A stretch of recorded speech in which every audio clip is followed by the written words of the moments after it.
city is widely considered to be the centre of European art and architecture. But after 6 months of COVID that included 3 months of lockdown that crushed the tourism industry here, has the city of Venice changed? We're here to find out. Venice's hotels host more than 10 million guests a year. With the day trippers, that number is thought to be double that, all concentrated into an area of 3 square miles and 50,000 residents. Tourism accounts for €3 billion a year. In March, mass tourism came to a sudden halt. Luisella, what has it been like in Venice over the past months? The water was so calm, the city was extraordinarily beautiful, and there was also good weather around. And then to see all the places of culture shut down. Like from one day to the other, schools, theaters, cinemas, museums, churches, all the places with art gone. That was, I would say, very sad and very scary. Chiedo vale la pena di restare qui abbracciati mentre il giorno non c'è più e la luna da lassù. And Luisella, this is a cultural place in the centre of Venice that has been struggling because of COVID, but also before COVID because of the high tides in November. Tell us about this place. Where are we? So we are in the courtyard of Palazzo Grimani, a state museum of Italy that after several years reopened in 2008. It's a wonderful museum, and yet we are 5 minutes away from St. Mark's Square. The palace belonged to a clergyman, the Patriarch of Aquileia, and unlike what you may think a clergyman would do, this was a place like a Narcissus home, where he placed a wonderful archaeological collection.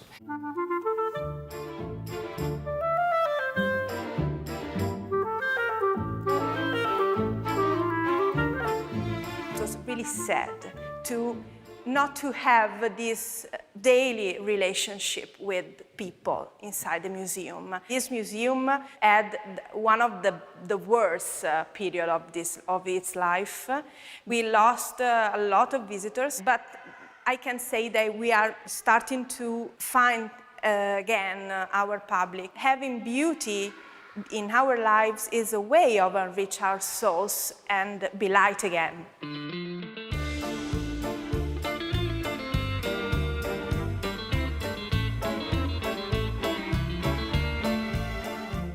I think that what you can see in this palazzo is a collection that reminds you of a peculiar time in the history of Venice, so how the Venetians were replicating the principles of the ancient Romans. You will never find anything like that in Venice.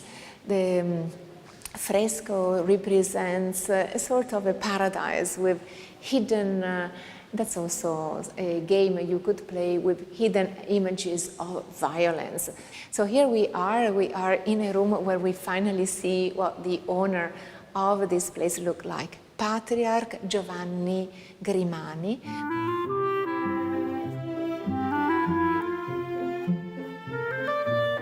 So now we are entering the most impressive room in the whole museum, the Tribuna.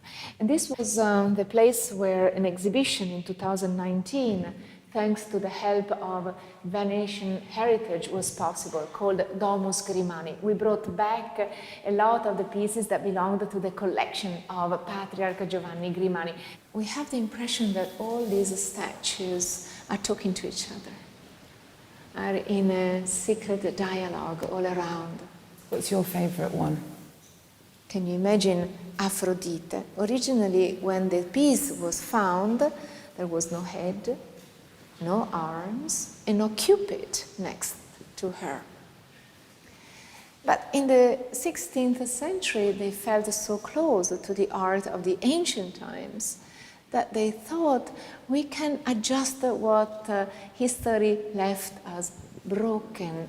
So Tiziano Aspetti reinvented the head, added the Cupid, and chose to place these wonderful hands and arms. I like also this piece because of her hairstyle, which is looking like a beehive, don't you think? And the piece from above is for sure very interesting. It's Zeus as an eagle that catches Ganymedes. E mi chiedo vale la pena di restare qui abbracciati mentre il giorno non c'è più e la luna. When you think of Venice, the first image that probably comes to mind is that of the gondola. There was a blanket ban on sailing them during the lockdown. That was bad news for the gondoliers, but also for the workshops that maintain them. Let's go meet two young sisters that run the oldest workshop in Venice.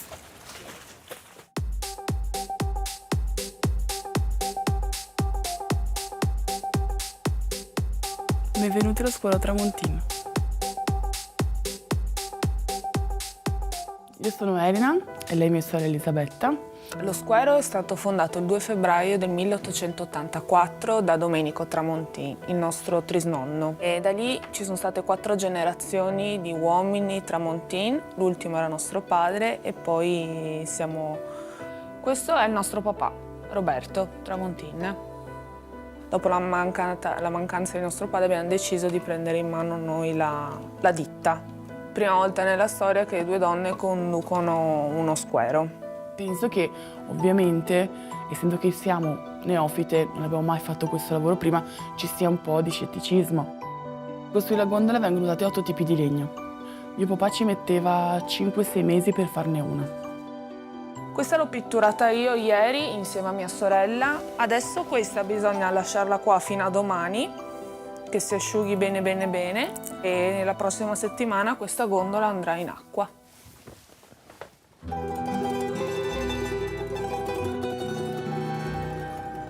Durante il Covid è stato un momento molto strano, è stata una sensazione un po' di smarrimento, ma era bella, Venezia era molto bella, era calma, però era anche triste perché comunque era tutto fermo, vedere i canali vuoti, ma anche finito il lockdown, c'era proprio...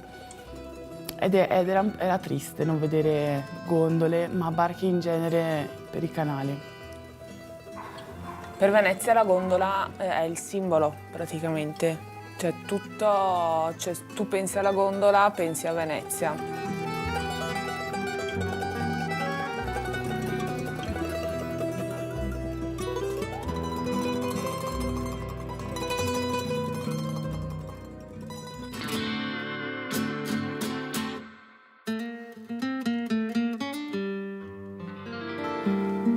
Another of Venice's cultural jewels is just down here, the Palazzo Grassi.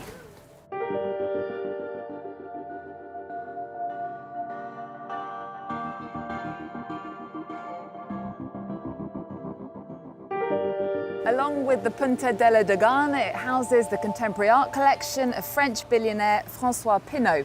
Both are pretty spectacular. And after months of closures, they're welcoming back visitors with the new season's exhibitions, which have just opened.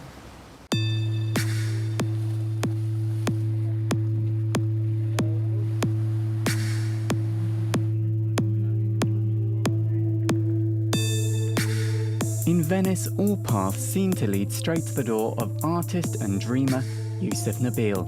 The Palazzo Grassi is celebrating the Egyptian's work. Once upon a dream because I have my own way of mixing reality and dreams. His works reveal a world of fantasies about the Middle East. Western icons of femininity are veiled. It's a world of paradoxes and poetry. Here, a prophet embodied by Taha Rahim in blue protects Salma Hayek, a belly dancer.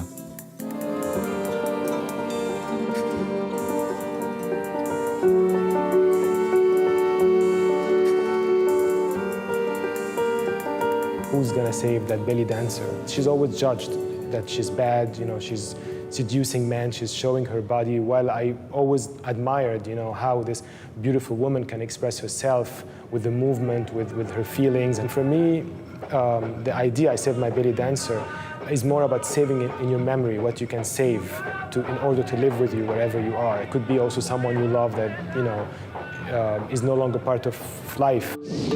In another part of the Palazzo, a tribute to the French photographer Henri Cartier-Bresson.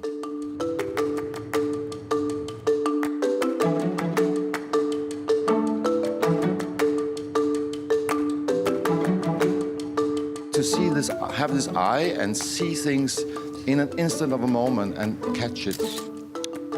What struck me at first was most of all the randomness and chance behind all of his photographs, but which are at the same time still precise. He captured real life. Nothing is staged. 5 personalities from the art world, including Wim Wenders and Annie Leibovitz, were asked to choose some of their favourite Cartier-Bresson works for the exhibition. Henri Cartier-Bresson only photographed in natural light. No flash, no studio. Always with real light. The light of life, without any gimmicks. And not only did he only use natural light, he never reframed his photos, except 1 or 2. With the help of Henri Cartier-Bresson, Youssef Nabel and the many tourists returning to the city, it's fair to say Venice has come back to life.